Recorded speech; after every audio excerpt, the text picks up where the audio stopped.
During middle school, I took tennis lessons for a few months. And while I'm pretty sure I didn't retain any of that instruction, I did enjoy going to lessons every week because my friends were there. It was something we did together. And as an adult, I've often thought that tennis is a great way to be social and make new friends and get a little exercise. So I recently decided to take lessons again.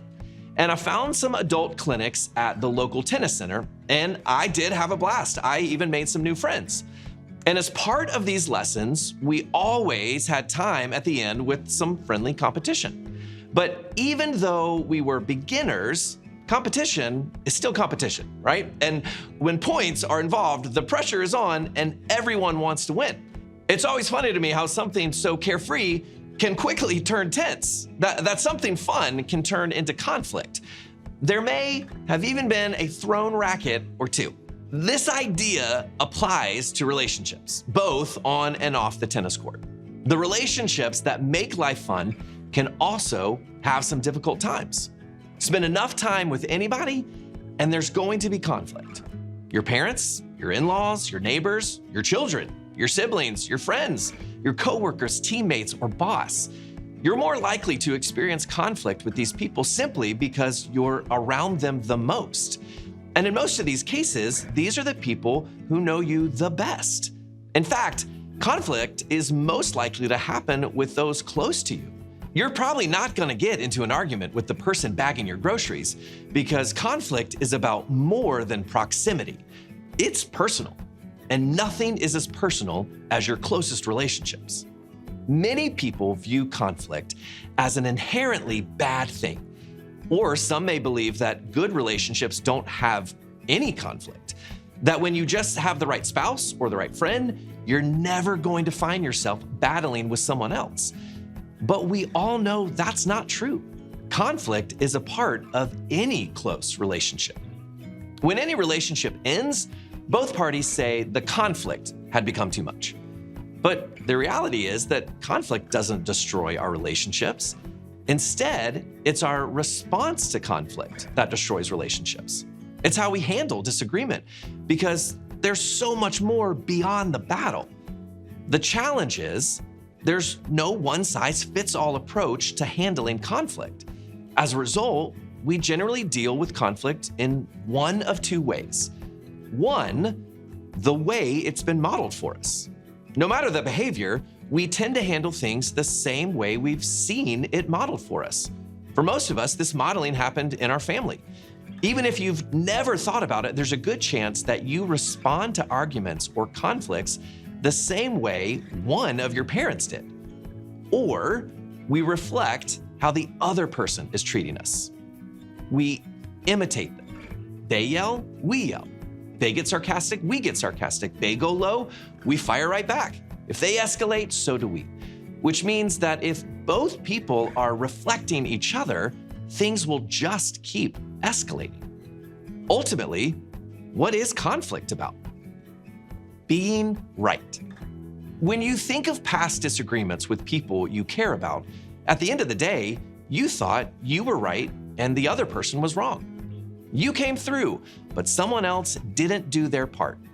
You know what you communicated.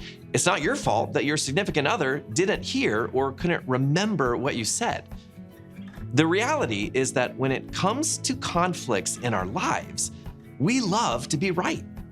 We are fighting to prove we're right, to prove our point. And usually the point we're making seems so obvious to us. You're overbearing. You shouldn't have done that. You don't listen to my side of the story. You didn't even think. The problem with this approach is the more we fight to be right or prove we're right, the more our relationships suffer. And after we've made our point, even if we do end up convincing someone we're right, we're often left with nothing but pain and regret and confusion. Now, the good news. When we change our perspective, it will change the way we approach conflict and help us see what's beyond the battle. Today, we're going to look at the book of Ephesians in the New Testament, which is a letter the Apostle Paul wrote to a church in the first century city called Ephesus. At this time, the congregants of this church were struggling to get along. There were a number of reasons for this conflict. First, even though everyone was a Christian, they were all new Christians, which at that time, everyone was a new Christian. So even though they were following Jesus, they had brought all of their different backgrounds into the congregation. There were Jewish and Gentile divides. In a town filled with idols, some new believers were struggling to leave behind pagan religious practices. And on top of these internal conflicts, this church was facing all kinds of external persecution and pressure from the surrounding culture. Ultimately, the Ephesians were a group of people who were growing in their faith and growing as a group of people trying to understand what it truly meant to be the church. And Paul wanted to give them every tool they needed to mature, both individually and collectively. Paul wanted them to understand what it meant to grow in Christ-like character and follow Jesus with their lives. And in one section of this letter, Paul addressed their situation and talked about how they could handle conflict. Let's take a look. He wrote, "Make every effort to keep yourselves united in the Spirit, binding yourselves together with peace." The first thing Paul wrote in this part of his letter was to make every effort. Giving all of our effort isn't a problem for us. It's just that we usually put all of our effort toward winning the argument, toward making a point, toward being right, not toward peace. But Paul wrote about something different, about throwing all of our effort into something different. So what does making an effort actually do? How would that help? Let's look at the next part of what Paul wrote. Making an effort will help. To keep yourselves united in the Spirit. Unity might not seem a big deal, but being unified creates stronger relationships and healthier people. Constantly being at odds with the people around us only makes us weaker, overly defensive, and drains our joy. Paul was writing that instead of fighting against a person, we need to be fighting for peace. In fact, in the next part of what Paul wrote, he said that by binding yourselves together with peace, we keep peace, that we keep unity. In a world that loves conflict, we need to be people who choose something different, something unique, something that can only be traced back to God Himself. See, conflict comes down to wanting our way. A couple fighting over where to spend their vacation. Parents disagreeing on how to discipline their child. A team member frustrated at work for not being recognized by their boss. Tension between two friends when they disagree over a political issue. And in those moments, we want to get our way. We want to be right. And in order to be right, the other person has to be wrong. Sometimes the disagreement escalates and one person, if not both, will fight to be right. And if we feel like we're losing, we start to subconsciously keep score for the future instead of keeping the unity of the Spirit. But Paul introduced a new way of approaching conflict and forces us to consider beyond the battlefield. And it starts with a question we can ask ourselves when a disagreement happens. Am I fighting to be right, or am I fighting for the relationship?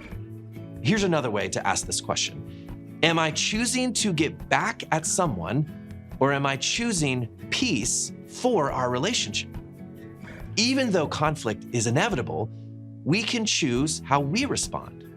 We've all seen friendships end. Family members turn on each other, parents and teenagers drift apart, and it's usually over something that ultimately isn't that big of a deal. And it happened because they prioritized winning the argument over winning the relationship. This is where we need to allow Scripture, God's truth, to shape our response. So let's go back to our verse. Make every effort to keep yourselves united in the Spirit, binding yourselves together with peace. Make every effort to approach conflict differently than everyone else. Look beyond the battle. Even with people who may never agree with us, God cares about unity and peace in our relationships. And because of that, He is leading us as his children to choose peace with people over winning an argument. So what we need to remember is this: making peace is greater than making a point. This truth can have a transformative effect on our relationships. But in order to have that effect, we have to begin to make different choices. Here are a few ways we can get started. First, think about you. When you're in the middle of a conflict, try to remind yourself, I am valuable. I don't need to win this argument to feel important. I already am.